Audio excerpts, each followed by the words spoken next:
الحمدللہ وحدہ لا شریک لہ والصلاۃ والسلام علی من لا نبی بعد۔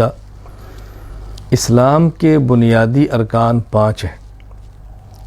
زبان سے کلمہ پڑھنا، لا الہ الا اللہ محمد الرسول اللہ صلی اللہ علیہ وسلم، نماز کی پابندی کرنا، زکوٰۃ ادا کرنا، رمضان کے روزے رکھنا، استطاعت اور طاقت ہو تو بیت اللہ کا حج کرنا۔ تو زکوٰۃ ارکان اسلام میں سے تیسرا اہم ترین رکن ہے۔ زکوٰۃ کی ادائیگی میں ہرگز غفلت نہ کریں۔ اللہ تعالیٰ زکوٰۃ کا مطالبہ جو فرماتے ہیں، اللہ اکبر، مال دیا بھی اللہ نے ہے، فوراً نہیں مانگا، اور آپ کا پورا سال پڑا ہوا ہے تو پھر مطالبہ کیا ہے، پھر سارا آدھا چوتھا حصہ نہیں مانگا، 40واں حصہ، 100 میں سے 2.5 روپے، پھر جو لیا ہے اس کو کئی گنا بڑھا کر واپس دینے کا وعدہ بھی کیا ہے۔ اللہ کی شفق، اللہ کی رحمت، اللہ کا کرم، اللہ کا فضل تو دیکھیں۔ زکوٰۃ کو بوجھ نہ سمجھیں، بس زکوٰۃ ادا کرنی ہے، دل نہ مانے تب بھی کرنی ہے، شیطان 1000 بار بہکائے تب بھی کرنی ہے، لیکن زکوٰۃ کے مسائل کو سمجھنا بہت ضروری ہے کہ زکوٰۃ کی ادائیگی میں غفلت ہو، یہ بھی جرم ہے، اور کہ زکوٰۃ ادا کرتے وقت شریعت کے مطابق ادا نہ کی تو بھی نقصان اور خسارہ ہے۔ ایک بات تو یہ سمجھیں کہ زکوٰۃ کس مال پر ہے، زکوٰۃ کا نصاب کیا ہے۔ سونا یا چاندی، نقدی پیسے، مال تجارت، یہ بنیاد ہے اس دور میں جو عام طور پر لوگوں کے سامنے چیزیں پیش آ رہی ہیں۔ سونا 7.5 تولہ ہونا چاہیے، جس کی مقدار 87.5 گرام۔ چاندی 52.5 تولہ، 612.36 گرام۔ یا تو اتنا سونا یا چاندی ہو، یا ان میں سے کسی ایک کے برابر پیسے ہوں، یا ان میں سے کسی ایک کے برابر مال تجارت ہو، یا کچھ چاندی ہے، کچھ سونا ہے، کچھ پیسے ہیں، کچھ مال تجارت ہے، یا کچھ سونا ہے، کچھ چاندی ہے، کچھ نقدی مال ہے، یا کچھ نقدی مال ہے، کچھ مال تجارت ہے، یعنی سب کا تھوڑا تھوڑا ہے، 3 کا تھوڑا تھوڑا ہے، 2 کا تھوڑا تھوڑا ہے، یا صرف 1 ہے، اور 52.5 تولہ چاندی کے پیسوں کے برابر ہو جائے تو یہ زکوٰۃ کا نصاب ہے۔ ایک بات۔ نمبر 2، اس مال پر پورا سال گزرے کا معنی یعنی اتنا مال پورا سال آپ کی ملکیت میں رہے، اس کو اچھی طرح سمجھ لیں۔ اس کا معنی یہ نہیں ہے کہ اگر ہمارے پاس 10 لاکھ ہے تو پورا 10 لاکھ ہمارے پاس رہے، یہ معنی نہیں ہے۔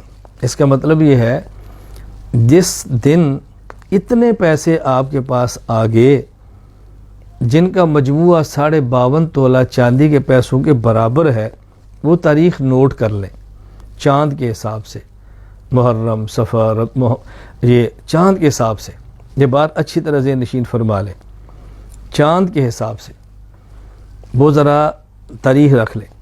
آئندہ سال پر جو وہی تاریخ ہے اس دن دیکھیں کہ آپ کے پاس کتنے پیسے ہیں۔ مثلا ایک بندے کے پاس پیسے ہیں، 2 رمضان کو آئے ہیں 1 لاکھ، اب 2 رمضان، آئندہ سال کا 2 رمضان دیکھیں، اب دیکھیں کہ اس کے پاس پیسے کتنے ہیں، 3 لاکھ ہیں تو زکوٰۃ 3 لاکھ پر ہوگی۔ اس پر 50,000 ہیں، زکوٰۃ 50,000 پر ہوگی۔ درمیان میں کتنے زیادہ ہوئے کتنے کم ہوئے اس کا اعتبار نہیں ہوگا، اپنی آسانی کے لیے کوئی ایک تاریخ متعین کر لیں۔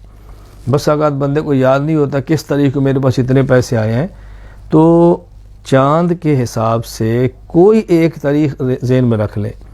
عام طور پہ لوگ رمضان میں زکوٰۃ ادا کرتے ہیں کہ اس میں اجر زیادہ ملتا ہے، کوئی حرج نہیں، رمضان کی تاریخ متعین کر لیں، لیکن یہ بھی ذہن نشین فرما لیں بس اوقات ہم نے رمضان کی تاریخ رکھی ہے اور کوئی ایمرجنسی مستحق ایسا آ گیا ہے جو رمضان سے پہلے ہے یا بعد میں ہے تو اس کو ادا کریں، اس کی انتظار نہ کریں رمضان آئے گا تو اجر زیادہ ملے گا۔ ضرورت مند کی ضرورت پوری کرنا یہ رمضان کے اجر سے بھی زیادہ ہے، اس کا ذرا خیال فرما لیں۔ بہرحال نمبر 1 نصاب پورا ہو، نمبر 2 سال گزرے، نمبر 3 جس پر زکوٰۃ فرض ہے مسلمان ہو، کافر پر زکوٰۃ نہیں۔ نمبر 2 عقل مند ہو، بیوقوف پر نہیں ہے۔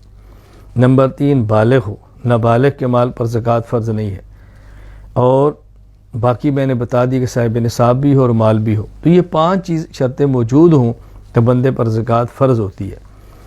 سونا اور چاندی کے لیے ایک بات اچھی طرح سمجھ لیں، سونا اور چاندی کسی بھی شکل میں ہو، ڈلی ہے، سکہ ہے، عورت کے استعمال کا زیور ہے، بیٹی کو نکاح کے لیے دینے کے لیے گھر میں رکھا ہوا ہے، ماں اپنی بیٹی کو زیور دے کر بھیجتی ہے وہ ہے، کسی بھی شکل میں سونا اور چاندی موجود ہو تو اس پر زکوٰۃ ہوتی ہے۔